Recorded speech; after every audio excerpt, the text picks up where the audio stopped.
இப்போ கூலி படம் வரப்போகுது ரஜினி அவர்களோடது.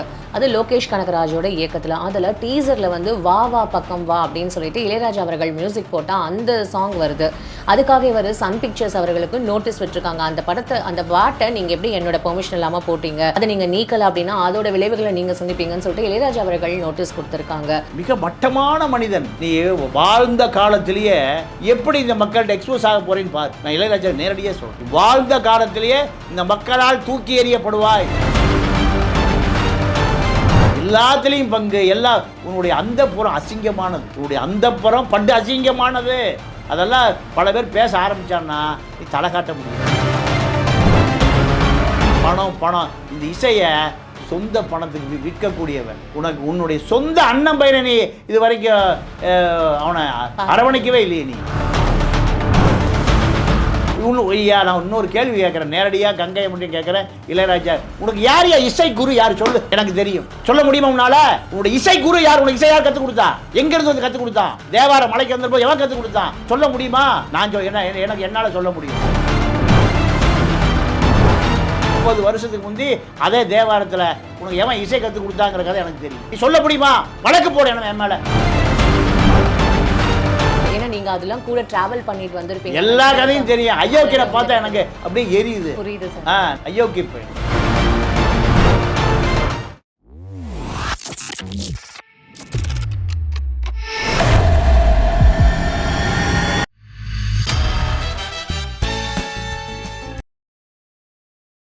வணக்கம் நேயர்களே, இது பிபிடி சினிமா. நம்மளோட இன்னைக்கு தமிழா பாண்டியன் சார் இருக்கார். அவர்கிட்ட நிறைய விஷயங்கள் கேட்டு தெரிஞ்சுக்க போகிறோம். நிகழ்ச்சிக்கு போகலாம். வணக்கம். வணக்கம் சார். இப்போது கூலி படம் வரப்போகுது ரஜினி அவர்களோடது. அது லோகேஷ் கனகராஜோட இயக்கத்தில். அதில் டீசரில் வந்து வா வா பக்கம் வா அப்படின்னு சொல்லிட்டு இளையராஜா அவர்கள் மியூசிக் போட்டால் அந்த சாங் வருது. அதுக்காக இவர் சன் பிக்சர்ஸ் அவர்களுக்கு நோட்டீஸ் விட்டுருக்காங்க. அந்த பாட்டை நீங்கள் எப்படி என்னோட பெர்மிஷன் இல்லாமல் போட்டீங்க, அதை நீங்கள் நீக்கல அப்படின்னா அதோட விளைவுகளை நீங்கள் சந்திப்பீங்கன்னு சொல்லிட்டு இளையராஜா அவர்கள் நோட்டீஸ் கொடுத்துருக்காங்க. ஆனால் இது உரிமை கோர்ற மாதிரி தானே சார்? தன்னோட பாட்டை நீங்கள் இன்னொரு படத்தில் யூஸ் பண்ணுறது அப்படின்றத உரிமை கோர்ற மாதிரி பார்க்கணுமா சார்? இதோட இல்லைம்மா, அந்த படத்துக்கு படத்தினுடைய ப்ரொடியூசர் இசையமைச்சவனுக்கு காசு கொடுத்துருப்பாரு, பாடியவருக்கு காசு கொடுத்துருப்பாரு, ஓடுனவனுக்கு காசு கொடுத்துருப்பாரு, பின்னணி குரலுக்கு காசு கொடுத்துருப்பான். யாரு? ப்ரொடியூசர். அப்போ அவனுக்கு தானே உரிமை போகும். நீ பாடி முடிச்சுட்டு காசு வாங்கிட்டு உரிமை கோருவது எப்படி? ஒரு பொருளை ஒரு பள்ளிக்கடைக்காரங்கிட்ட காசை கொடுத்தாச்சு, பொருளை வாங்கிட்டு வந்தாச்சு.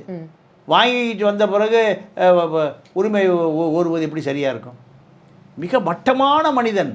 நீ வாழ்ந்த காலத்திலேயே எப்படி இந்த மக்கள்கிட்ட எக்ஸ்போஸ் ஆக போகிறேன்னு பாரு. நான் இளையராஜா நேரடியாக சொல்கிறேன், நீ வாழ்ந்த காலத்திலேயே இந்த மக்களால் தூக்கி எறியப்படுவாய்.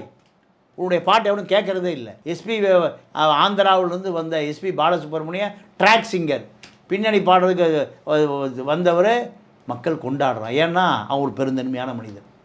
எதையோ பாடியா எதையோ எடுத்துகிட்டு போய் நல்லா கிளைம் பண்ணலன்னு அந்தால் போயிட்டான். ஆனால் நீ எல்லாத்துலேயும் பங்கு, உன்னுடைய அந்தப்புறம் அசிங்கமானது, உன்னுடைய அந்தப்புறம் பண்டு அசிங்கமானது. அதெல்லாம் பல பேர் பேச ஆரம்பித்தான்னா நீ தலை காட்ட முடியாது. நீ ஏதோ பெரிய மேஸ்டர் நினச்சிட்டு இருக்க. மணி மகுடங்கள்லாம் குப்பை தொட்டியில் கிடந்திருக்கு. எத்தனை பெரிய ராஜாவுடைய மணி மகுடங்கள் எங்கே கிடந்திருக்கு? குப்பை தொட்டியில் கிடந்திருக்கு. நீ வாழ்ந்த காலத்தில் இந்த மக்கள்கிட்ட அசிங்கப்பட போகிறான். நான் சொல்கிறேன், எழுதி வச்சுங்க. நீ வாழ்ந்த காலத்திலேயே கலைஞன் மக்களுக்கான மனமா பட்டுக்கோட்டையை கும்பிடுறானே, அதனால 27 வயசு செத்து போயிட்டான். பட்டுக்கோட்டை கல்யாண சுந்தரத்தை பட்டுக்கோட்டையார கடவுளாக கும்பிடுறானே. ஏன்?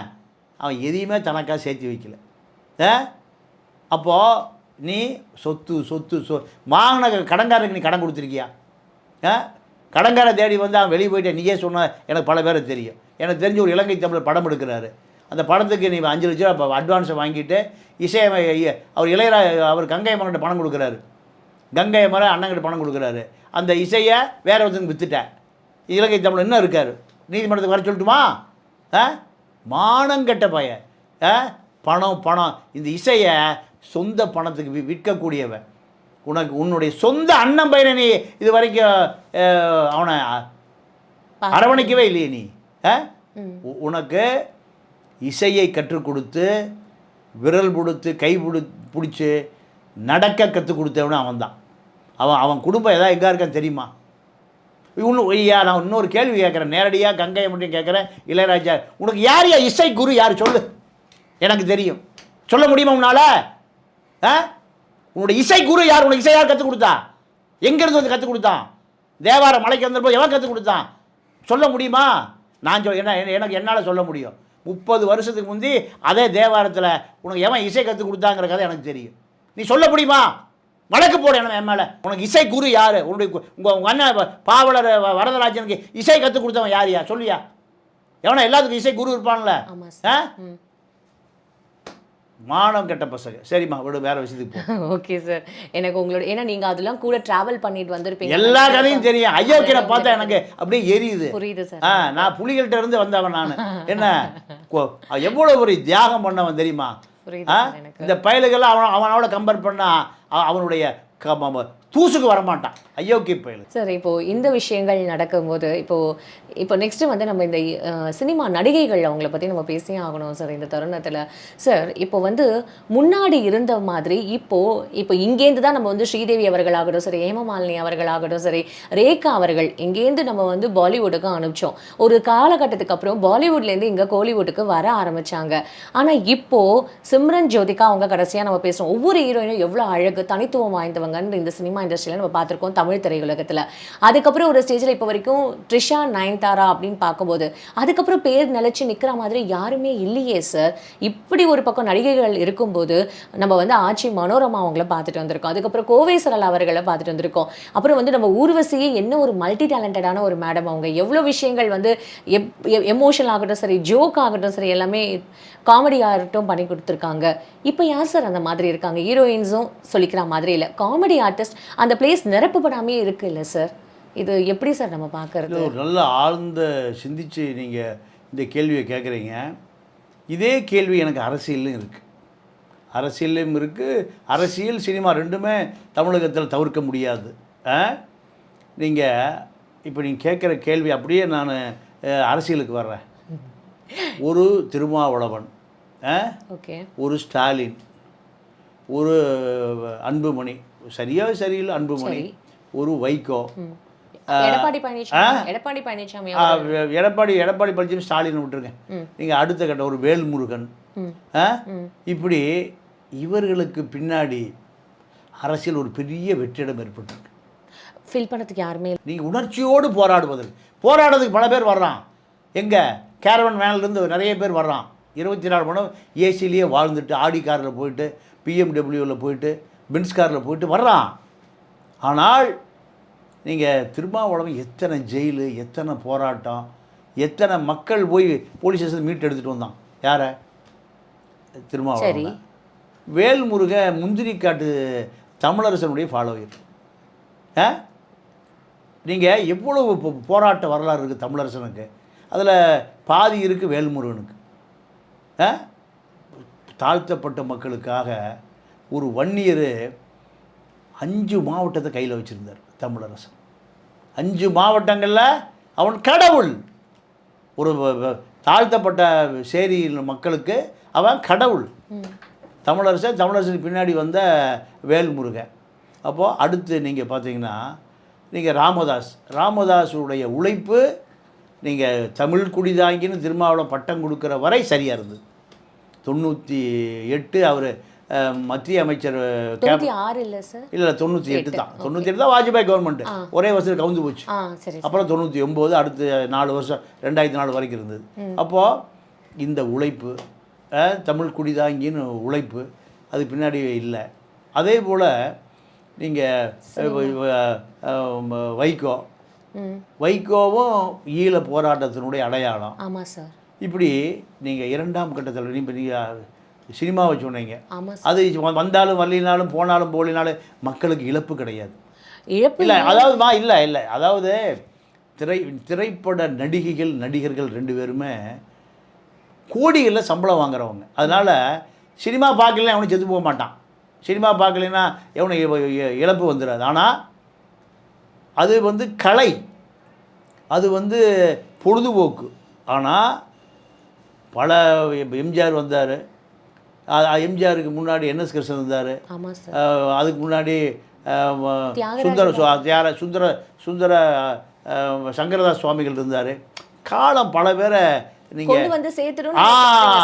ஆனால் எனக்கு நான் ரொம்ப நீங்கள் இப்போ சினிமா இப்போ நான் நயன்தாரா திரிஷாவெல்லாம் கவலைப்படுறீங்க.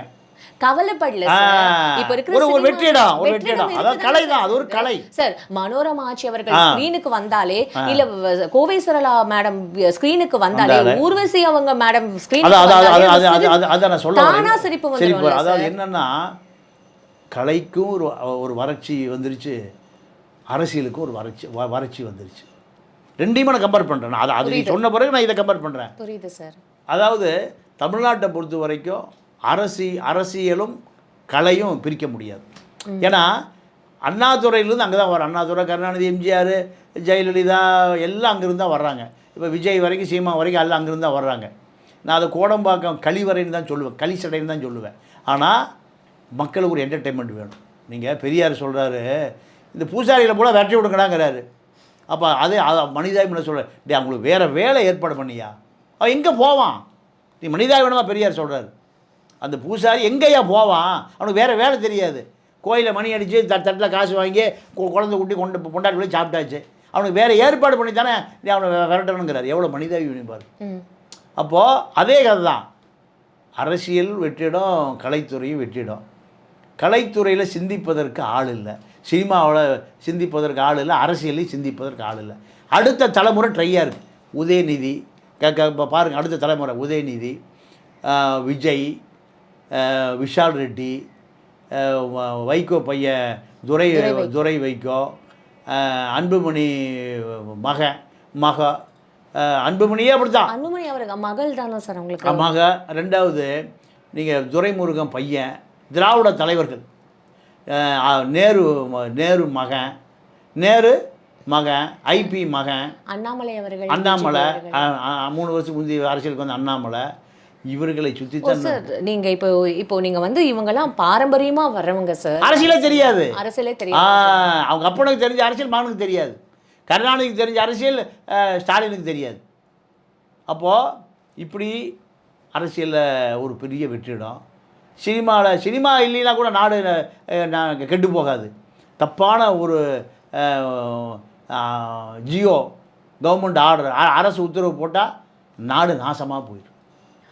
நாட்டு மக்களும் நாசமாக போயிடுவான். சினிமா இல்லைன்னா கூட வீட்டில் படுத்துக்கலாம், பழைய சினிமா பார்த்துக்கலாம். நீங்கள் இதுக்கு வருத்தப்படுறீங்க, நான் எதுக்கு வருத்தப்படுறேன்? அரசியல் திராவிட தலைவர்னு ஒன்றுமே தெரியாத மங்குனிக மொத்தம் வாழ்க்கையில் பார்த்ததே 10 பேர் தான். துரைமுருகன் பையன் பார்த்ததே மொத்தம் 10 பேர் தான். கார் டிரைவரு, கல்லாப்பட்டி சிங்காரம், தோட்டக்காரன், சமயக்காரன், அப்பா அம்மா, இங்கிலீஷ் கான்வென்ட்டு பையன், ஆடிக்கார் வச்சுருக்கிற கூட்டாளிகள், இப்போ 10 பேர் தான் பார்த்துருப்பான். தெருவில் என்ன நடக்குதுன்னு தெரியாது யாருக்கு? துரை வைகோவுக்கும் தெரியாது, துரைமுருகன் தெரியாது, உதயநிதிக்கும் தெரியாது, அருண் நேருக்கும் தெரியாது, நேரு பையனுக்கும் தெரியாது, ஐபி பையனுக்கும் தெரியாது, ஐபி பையனுக்கும் தெரியாது. இப்போ ஈரோடு டிஎம்கே கேண்டிடேட் பிரகாஷ், உதயநிதி கூட்டாளி, எல்லாம் எங்கள் ஸ்டார் ஹோட்டலில், 7 ஸ்டார் ஹோட்டலில் மீட் பண்ணிக்குவாங்க. 7 நட்சத்திர ஹோட்டல், புரோட்டா கடை கிடையாது. புரோட்டா கடையில் மீட் பண்ணாலும் திருமாவளவன், புரோட்டா கடையில் ஏன்னா ஏழைபாளையம் அங்கே தான் சந்திப்பான், அங்கே தான் வருவான், அங்கே தான் மனு எழுதி கொடுத்துருக்காரு, போட்டுக்கிற சட்டை பேண்ட் இல்லாமல். அப்போது அரசியல்னால் என்ன, அழுக்கு சட்டைனா என்ன, தலகாஞ்சவனுடைய கதை தெரியும்,